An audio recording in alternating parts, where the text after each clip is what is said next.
Dito naman po tayo mag-update ng motorsiklo at magkakanvas na rin sa Tricycle Santa Cruz, Laguna. Aalamin natin kung ano ba yung mga bago nilang unit at syempre updated na presyo ngayong June 28, 2025. Tara!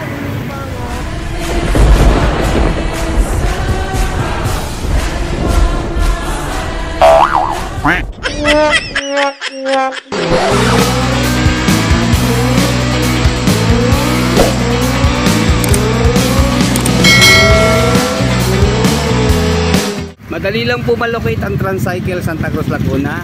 Katapatan lang po siya mismo ng Pedro Guevara National High School at katabi po ng Iglesia ni Cristo. Marami tayong mapipiling motorsiklo po rito kasi multi-brand po sila. Nandiyan po ang Big 4. Ayan po ang eksakto nilang address, 1556 P. Guevara Street, Poblacion 1, Santa Cruz, Laguna.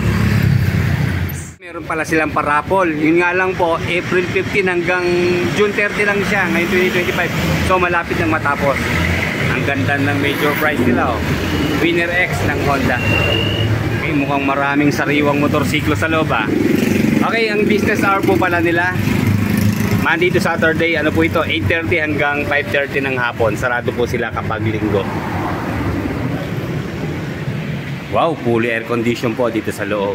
Napakalaking bagay po na naka-air condition ang ating display room or yung kanilang display area. Mas na-preserve yung kagwapuhan ng mga motorsiklo. Hindi sila nakabilad sa init at hindi rin nababasa ng tubig ulan. Okay, sige, start na tayo mga riders, ha. Siyempre, unahin natin yung bestseller ng mga scooter.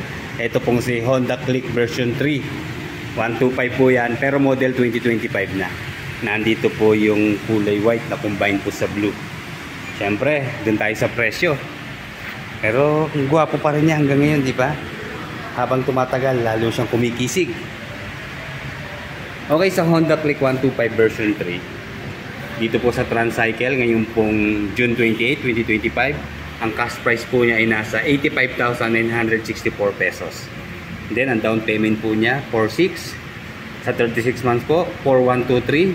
Sa 24 months, 5,215. At sa isang taon naman po, 8,488. Then, 200 pesos na rebate. At may libre na rin po siyang 3 years na LTO registration at 1 litrong gasolina para sa activation. Ayan po ang update dito sa Honda Click 125 na version 3 model 2025. And then sandali lang, ha, may kumukuhit sa aking kaliwa. Hindi pumapayag si Kawasaki Brasky 125 na hindi siya ma-update. Kaya lang, Brasky, nasa nang yung presyo. Okay, katabi niya pa rin po si Honda Click na mukhang ito po yung special edition.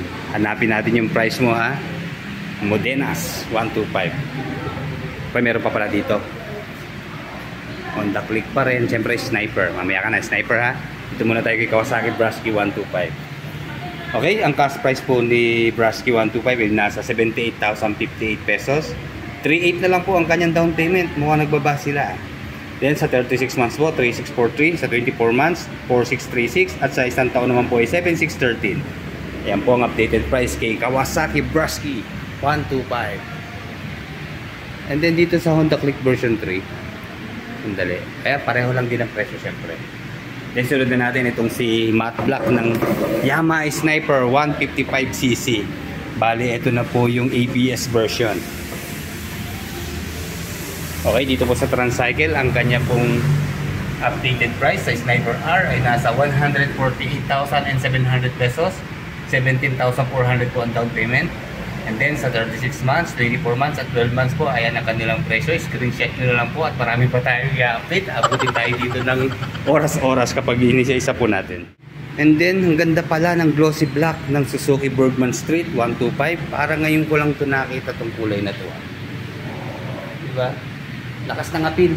Parang yung kulay white nila. Pero siyempre, tignan natin kung malakas din ba ang appeal ng kanyang presyo. Ito pa rin po pala yung standard version. Hindi po ito yung EX, ha, kasi napansin ko yung gulong ay maliit pa rin po. So dito po sa Bergman Street 125, 86,602 ang kanya pong cash price. Magda-down po tayo ng 5,100. And then ayan yung tatlong terms niya ng paghuhulog. Ayan, pasyal lang dito mga ka-riders, ha. Ang guwapo talaga nitong black. Pang-executive. And then katabi naman po niya si Honda Click 160. Check natin yung presyo niya, ha. Katatapos lang natin mag-review ng mga gumaya dito sa Click 160. Sa Honda Click 160 2025 model po, 120,964 pesos ang kanyang pong cash price. And then sa down payment po, 11,000. And then ayan po yung kanyang tatlong terms ng paghuhulog. Pili kayo kung saan kayo komportable. And then isunod natin itong si NMAX 155. Ito na po yung version 3 ng Yamaha NMAX. Check natin yung kanyang presyo ha. Ito po yung ABS version. Glossy black ang kulay. Kisig.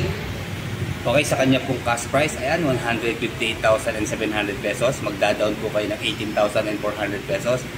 And then ayan po yung tatlong terms ng kanyang paghuhulog. Mula 36 months, 24 months, at 12 months.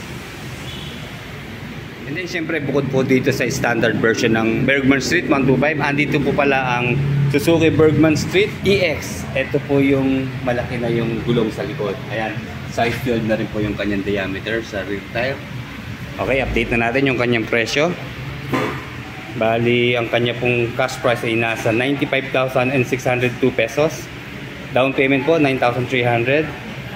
And then sa tatlong taon po ng paghuhulog, 4,382.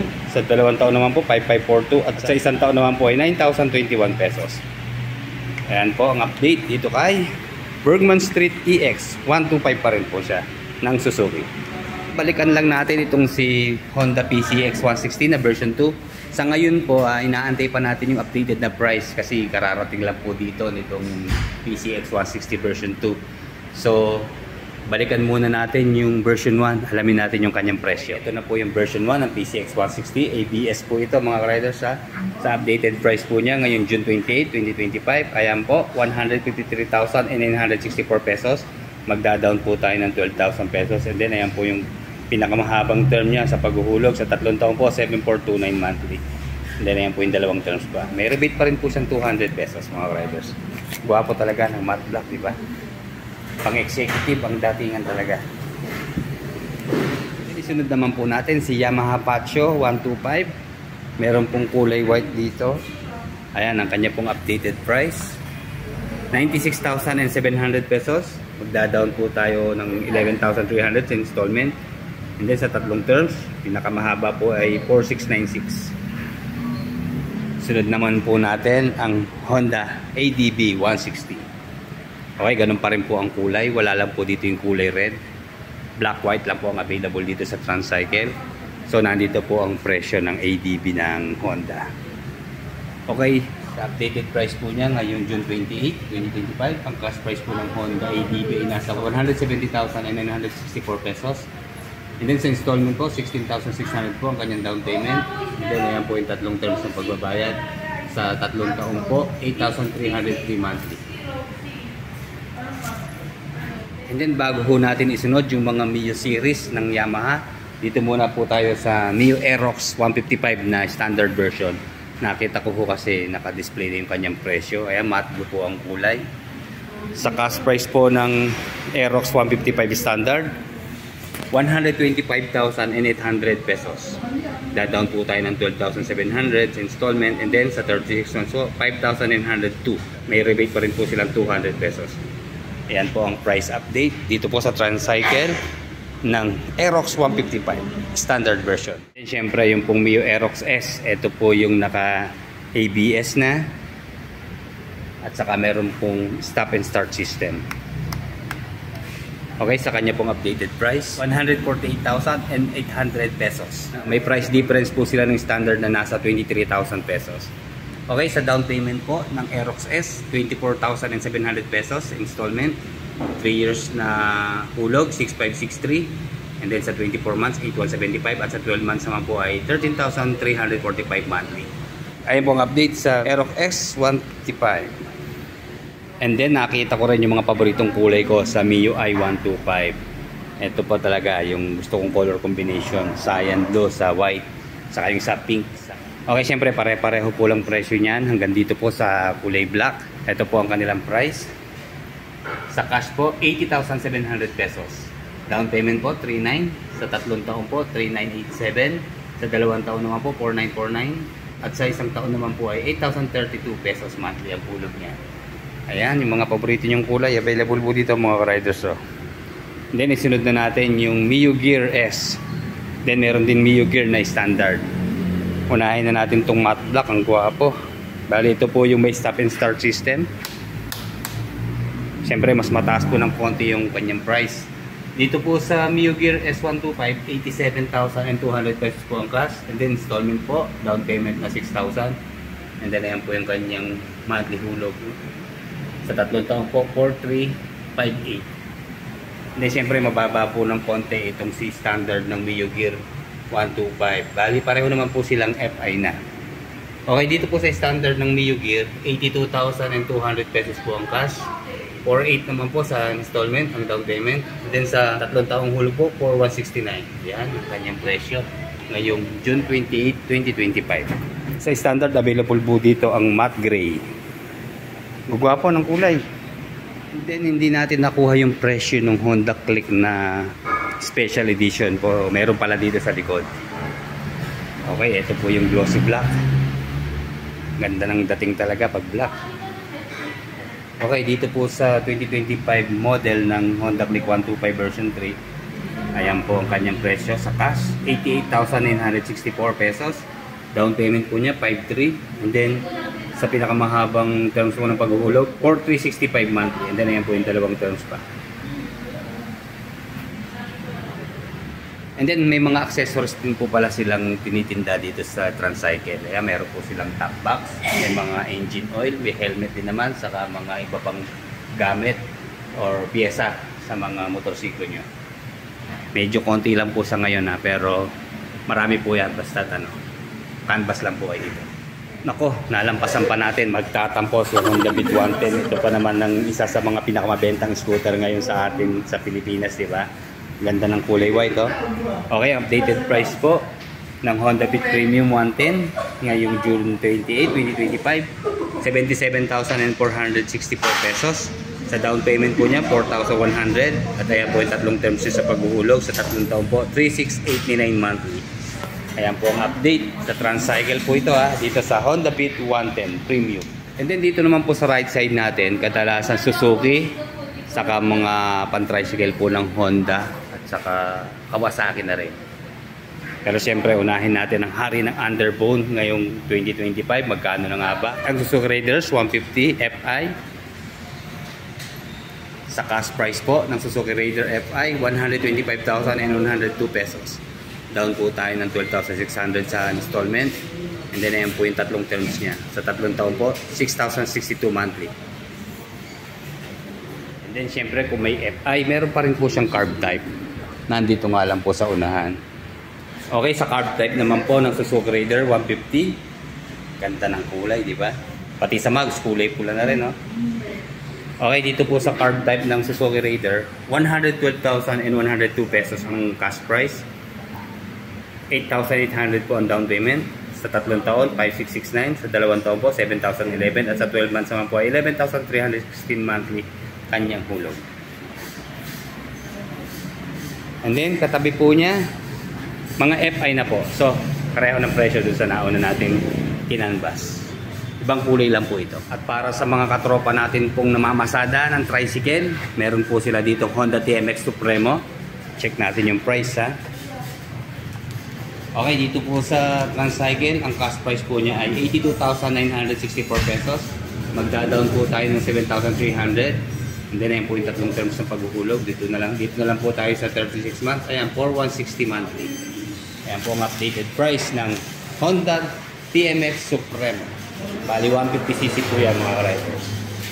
And then may katabi po siya rito Kawasaki Barako version 3. 175 wala lang pong price mga riders. Siguro message lang kayo sa kanilang Facebook account or telephone number na nandyan po sa screen pag may mga tanong po kayo. And then katabi niya nga po si NMAX 155 version 3. So yung price nga po nito, yung kanina pareho lang din po yun sa kulay black sa dulo. Meron din po silang Honda TMX 125. Ito po ang alam kong mabenta Yan, tatlo rito po ang available. Sa cash price po niya, 60,964 pesos. Ang down payment po niya, 2,300 na lang. Then sa 3 taon po, 3,049. Sa 2 taon po, 3,792. At sa 1 taon naman po ay 6,119 ang kanya pong updated price. And meron din po silang Kawasaki CT 125. Parang ito na po ang pinakamurang presyo sa mga pan-tricycle na motorsiklo. Ang kanya pong cash price ay nasa 59,758 pesos. 2.4 lang din po ang kanyang down payment. Sa 36 month po, 3,036. Sa 2 taon po, 3,811. At sa 1 taon naman po ay 6,167 monthly. Ayan po ang updated price ng Kawasaki City 125. At kung ang hanap nyo naman po ay semi-automatic na motorsiklo at matipid sa gasolina, tingin ko wala nang tatalo dito sa Suzuki Smash 115cc. Ayan, ang gaganda ng kulay na available. Meron pong red, white, and black. Pati yung decals niya, di ba? Mukhang latest na rin. Gaganda ng kanyang color combination na ginamit. Okay, sa Smash 115cc, ayan po ang kanyang cash price, 66,602 pesos. Pero siyempre, dito tayo kompleto. Ayan po ang kanyang down payment, 3,300 na lang. 36 months po, 3,315. Sa 2 taon po, 4,155. At sa 1 taon naman po ay 6,600 monthly. Ayan po ang updated price ng Suzuki Smash 115cc. And then meron pa rin po ditong Mio Gear na matte black. Ito po yung standard version. Kaya ayan, sa mga naghahanap po ng motorsiklo, pasyal lang po kayo dito sa Transcycle, Santa Cruz, Laguna. Kumpleto naman po sila. Siyempre, nandiyan ang sales, spare parts, at saka services. Okay, dito meron silang window para ma-monitor natin yung paggagawa ng ating motorsiklo. Meron naman ditong kapihan mga ka-riders, so para hindi kayo mainip. Ayan, kitang-kita naman at para tayo may malaking screen dito na nanonood lang tayo ng TV. Very accommodating naman po dito sa Transcycle. Hindi kayo maiinip, maraming upuan. Then pag kayo po ay interviewin, meron isang table dito sa right side.